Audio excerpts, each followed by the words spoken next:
This channel does not promote any violent, harmful, or illegal activities. All content provided by this channel is meant for an educational purpose only. নমস্কার, স্বাগত আপনাকে TV9 বাংলায় news top 9 নিয়ে আমি কি রয়েছে আপনাদের সঙ্গে। বাংলা এসআইআর এবার বিচারকদের তত্ত্বাবধানে সুপ্রিম কোর্টের নির্দেশে জুডিশিয়াল অফিসার নিয়োগ নিয়ে হাইকোর্টে গুরুত্বপূর্ণ বৈঠক। প্রত্যেক বিধানসভা ভিত্তিক একজন করে জুডিশিয়াল অফিসার চাইল কমিশন। তবে আপাতত কতজন জুডিশিয়াল অফিসার পাওয়া যাবে জানাবেন আমাদের প্রতিনিধি শ্রাবন্তী আমাদের সঙ্গে রয়েছেন এই মুহূর্তে। শ্রাবন্তী, মনোজ আগরওয়াল 294 জন এরকম জুডিশিয়াল অফিসার পেয়েছিলেন। তারপর প্রত্যেকটি বিধানসভা কেন্দ্র অনুযায়ী যদি একজন জুডিশিয়াল অফিসার থাকেন তাহলে দ্রুততার সাথে কাজ নিষ্পত্তি করা সম্ভব। কিন্তু প্রধান বিচারপতি প্রথমত সংখ্যা থেকে অত্যন্ত বিস্ময় প্রকাশ করেছেন যে প্রায় 45 থেকে 50 লক্ষ লজিক্যাল ডিসক্রিপেন্সির নিষ্পত্তি হয়নি এমন কেস রয়েছে। সেটা এত দ্রুততার সাথে কিভাবে করা সম্ভব এই প্রশ্ন তুলেছেন। একই সঙ্গে যদি সমস্ত ডিস্ট্রিক্ট জাজেদের যদি নিয়ে নেওয়া হয় তাহলে কোর্টের যাবতীয় আদালতের যে কাজ সেগুলি বন্ধ হয়ে যাবে। ফলে কার্যত শুধুমাত্র জুডিশিয়াল অফিসার হিসেবে বিভিন্ন এলডিপিএস কোর্ট, বিভিন্ন পক্ষ আদালত ইত্যাদি মিলিয়ে প্রায় 100 জন এবং অতিরিক্ত আরো 150 জন, মোট 250 জন জুডিশিয়াল অফিসার এই মুহূর্তে নিয়োগ করা সম্ভব হয়েছে। আগামীকাল এই সমস্ত অফিসাররা বিভিন্ন জায়গা যেখানে তারা স্ক্রুটিনির কাজটা করবেন সেই সমস্ত ভেন্যু পরিদর্শন করবে এবং বিকেলে কমিশনের সঙ্গে এদের একটা ভার্চুয়াল বৈঠক হবে। সেখানেই যাবতীয় সিদ্ধান্ত শুরু হবে, কবে থেকে কাজ শুরু বিষয়টি নির্ধারিত হবে। ধন্যবাদ শ্রাবন্তী।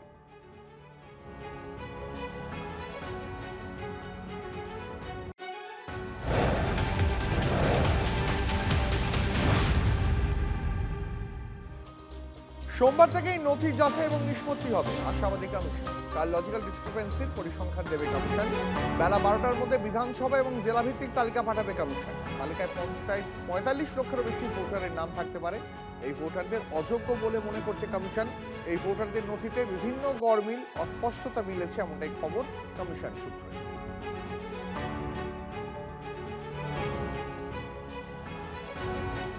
আর অন্যদিকে কমিশনের বিরুদ্ধে আবারও সুপ্রিম কোর্টের নির্দেশ অমান্য করার অভিযোগ অভিষেকের। কমিশনের বিরুদ্ধে ইআরওদের নিষ্ক্রিয় করার অভিযোগ অভিষেক বন্দ্যোপাধ্যায়। সোশ্যাল মিডিয়ায় পোস্ট করে অভিষেক বন্দ্যোপাধ্যায় লিখেছেন, সুপ্রিম কোর্টের নির্দেশ ছিল নাম বাদের বিষয়ে চূড়ান্ত সিদ্ধান্ত ইআরওরা নেবেন, কিন্তু কার্যক্ষেত্রে ইআরওদের নিষ্ক্রিয় করে রাখা হয়েছে এমনটাই অভিযোগ অভিষেকের। সুপ্রিম কোর্টের এই নির্দেশ অমান্য করেছে কমিশন, অভিযোগ অভিষেক বন্দ্যোপাধ্যায়ের। মুখ্য নির্বাচনী আধিকারিক মনোজ আগরওয়ালের হোয়াটসঅ্যাপ চ্যাটের স্ক্রিনশট শেয়ার করে কমিশনের বিরুদ্ধে সরব অভিষেক।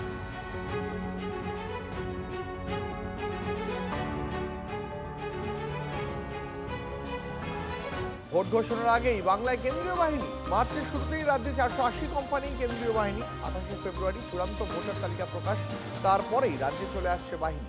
গতকাল রাজ্যের আইন শৃঙ্খলা নিয়ে উদ্বেগ প্রকাশ সুপ্রিম কোর্টের। 24 ঘন্টার মধ্যেই বাংলায় কেন্দ্রীয় বাহিনী পাঠানোর সিদ্ধান্ত। বাংলায় ভোট মানেই এখন ভারী বুটের আওয়াজ, কিন্তু এবার ভোট ঘোষণার আগেই বাংলায় কেন্দ্রীয় বাহিনী। মার্চেই রাজ্যে আসবে প্রায় 50,000 জওয়ান।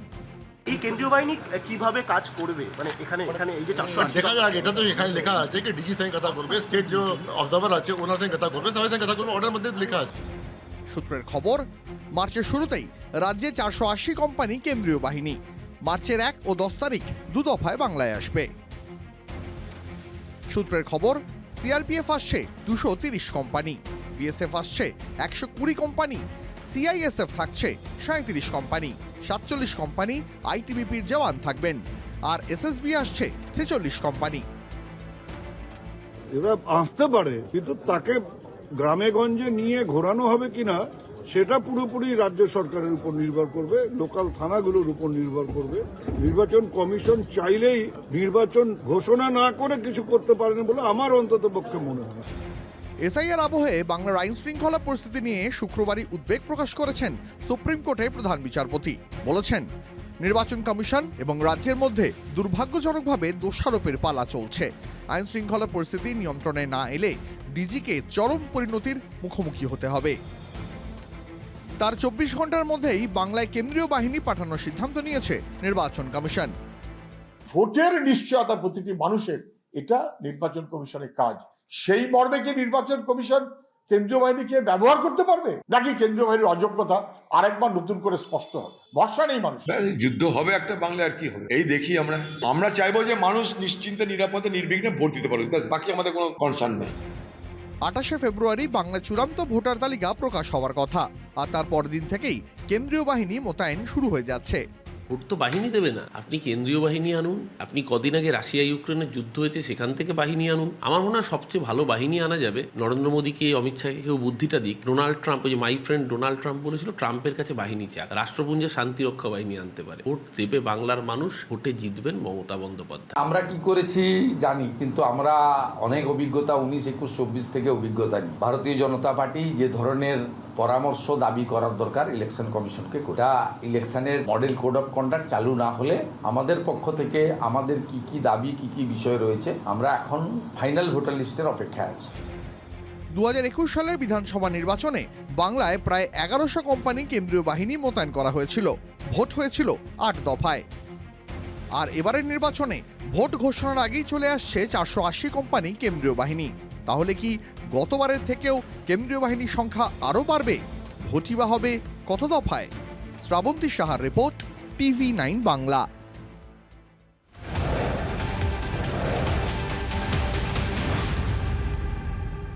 মুসলিম ভোট নিয়ে নতুন দাবি শুভেন্দু অধিকারীর গলায়। অবাধ সুষ্ঠু ভোট হলে মুসলিম ভোট পাবে বিজেপি, এমনটাই দাবি করছেন শুভেন্দু অধিকারী। মুসলিম গুন্ডার নেতাদের সামনে দাঁড়াতে পারে না, যদিও মুসলিম বুথে পরিবেশ তৈরি করে দিতে পারে নির্বাচন কমিশন।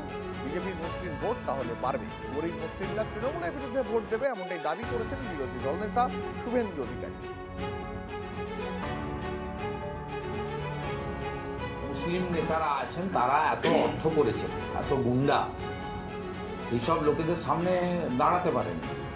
তারা এই শওকত মোল্লা থেকে শুরু করে বিভিন্ন জায়গায় যে ওদের যে গুন্ডা নেতারা আছে, তারা এই সব জিনিস করেন, অর্থাৎ লোক সেগুলো দেখতে পারে না। কিন্তু যদি মুসলিম বুথেও পরিবেশ তৈরি করে দিতে পারে ইলেকশন কমিশন, সুষ্ঠু অবাধ ভোট, সেক্ষেত্রে বিজেপিরও যেটা 0.65%, মানে 1%-এরও কম ভোট পেয়েছে, সেই পার্সেন্টেজও বাড়বে।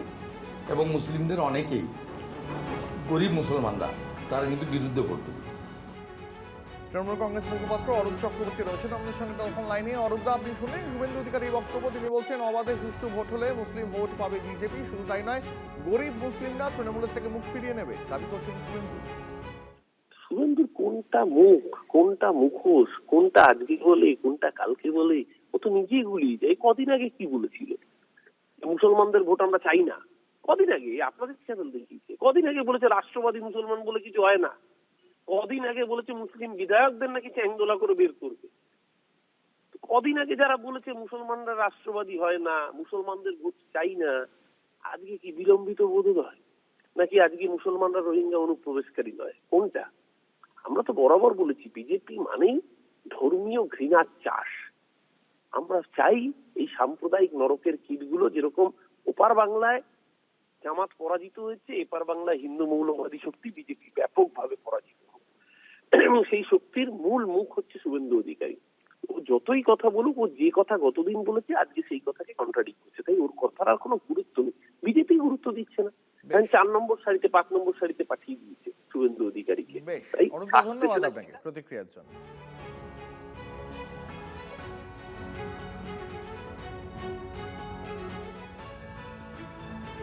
এই মুহূর্তে আরো একটা খবরে নজর রাখবো। অনুব্রত মণ্ডলের কনভয় আটকে বিক্ষোভ তৃণমূল কর্মীদের। দুবরাজপুর ব্লক তৃণমূল কনভেনার তরুণ গড়াইকে সরিয়ে দেওয়ার দাবি।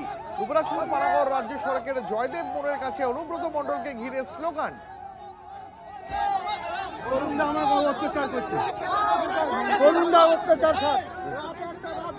অত্যাচার দেখুন,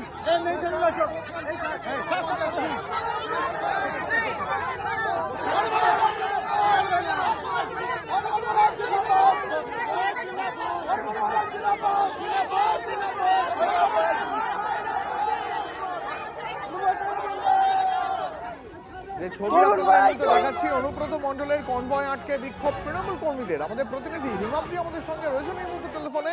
হিমাদ্রি, একদা বীরভূমের বাঘ বলা হতো যে অনুব্রত মণ্ডলকে, তার কনভয় আটকে দিচ্ছেন তৃণমূল কর্মীরাই, কেন?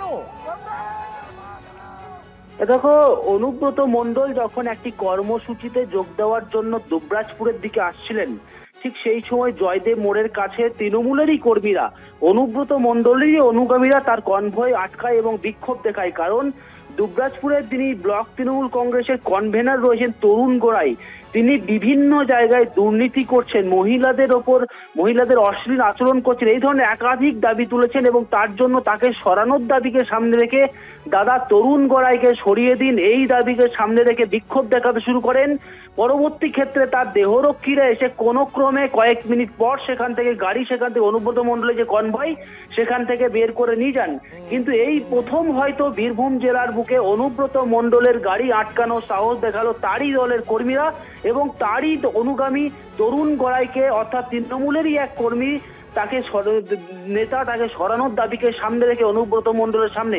এটা বীরভূম জেলার ক্ষেত্রে কিন্তু একেবারেই অনুব্রত মণ্ডলের ক্ষেত্রে বিশেষ করে এর আগে কখনো দেখা যায়নি। বীরভূম জেলার রাজনীতিতে তো অবশ্যই। অনেক ধন্যবাদ তোমাকে হিমাদ্রি। সেই ছবিটা আরো একবার আপনারা দেখতে পাচ্ছেন। সম্ভবত এই প্রথমবার অনুব্রত মণ্ডলের কনভয় আটকে বিক্ষোভ দেখাচ্ছেন তৃণমূল কর্মী সমর্থকরাই। দুবরাজপুর ব্লক তৃণমূল কনভেনার তরুণ গোড়াইকে সরিয়ে দেওয়ার দাবি। দুবরাজপুর পানাগড় রাজ্য সড়কের কাছে জয়দেব মোড়ের কাছে অনুব্রত মণ্ডলকে ঘিরে স্লোগান। পরে অনুব্রতকে সরিয়ে নিয়ে যান তাঁর দেহরক্ষীরা।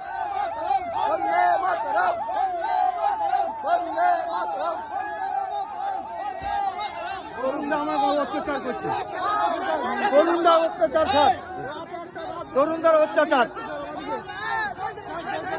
দেখুন।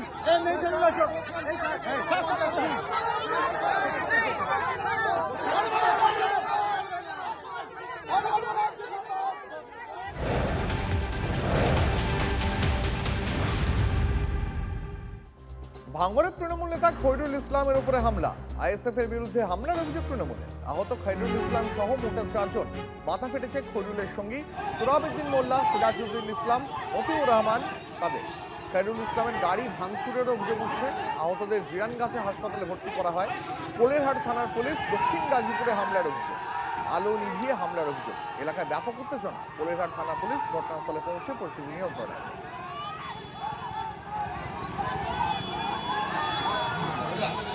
আমার উপরে আক্রমণ এই কারণে, যেহেতু পলিহাটের দায়িত্বে আমরা আছি এবং পলিহাটে আইএসএফ এর পায়ের তলা থেকে মাটি সরে যাচ্ছে বলেই, শুধু পলিহাট নয় সমগ্র ভাঙড় থেকে আইএসএফ দলটা মুছে যাবে বলেই সেই আশঙ্কা করে সন্ত্রাসের রাজত্ব কায়েম করার জন্যই এই নওশাদ সিদ্দিকীর ভণ্ডর দল, ওদের এই ভণ্ড রায় সুপরিকল্পিতভাবে আমাকে মারার জন্য পরিকল্পনা করেছে।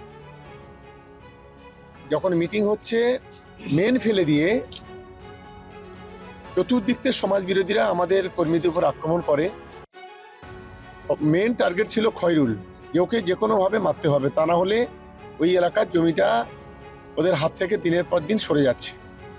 আমাদের ইতিমধ্যে 4 জন কর্মী ইনজিওর হয়েছে এবং হেড ইনজুরি, একজনের অবস্থা খুবই সিরিয়াস। ভয়ঙ্কর সন্ত্রাসবাদী কার্যকলাপ যেটা, সেটা আইএসএফ এর মদতে এই ধরনের ঘটনা ঘটছে। এই ঘটনার আমরা তীব্র নিন্দা করছি এবং অবিলম্বে দোষীদের গ্রেপ্তারের জন্য আমরা পুলিশ প্রশাসনকে অনুরোধ করছি। যাদের ধরা উচিত তাদের ধরা হয়নি। দুর্নীতি ইস্যুতে এবার ইঙ্গিতপূর্ণ মন্তব্য করলেন পার্থ চট্টোপাধ্যায়। দুর্নীতির কালি ধুতে দলেরই কারোর দিকে আঙুল তুললেন কি? শনিবার নিজের কেন্দ্রে ভোটারদের মন বুঝতে বেরিয়েছিলেন বেহালা পশ্চিমের বিধায়ক। তাহলে 26-এর ভোটেও কি প্রার্থী হতে চান পার্থ চট্টোপাধ্যায়? তবে দলের অবস্থান স্পষ্ট। পার্থ চট্টোপাধ্যায়ের প্রসঙ্গ উঠতেই তৃণমূল বোঝাচ্ছে ওকে ছুঁয়ো না ছি। তবে পার্থবাবু নাছো।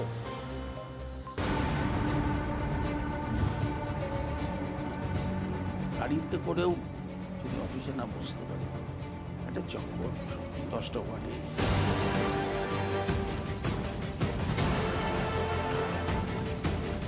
যারা আমাকে পরপর 5 বার একই জায়গা থেকে পছন্দ করেছিল, আড়ালে আবডালে, কখনো সশরীরে এসে তাদের মনের দুঃখের কথা বলে, তাদের পাশে আমি আছি, নিশ্চয়ই থাকবো। দল ঘাড় থেকে ঝেড়ে ফেলেছে কবেই।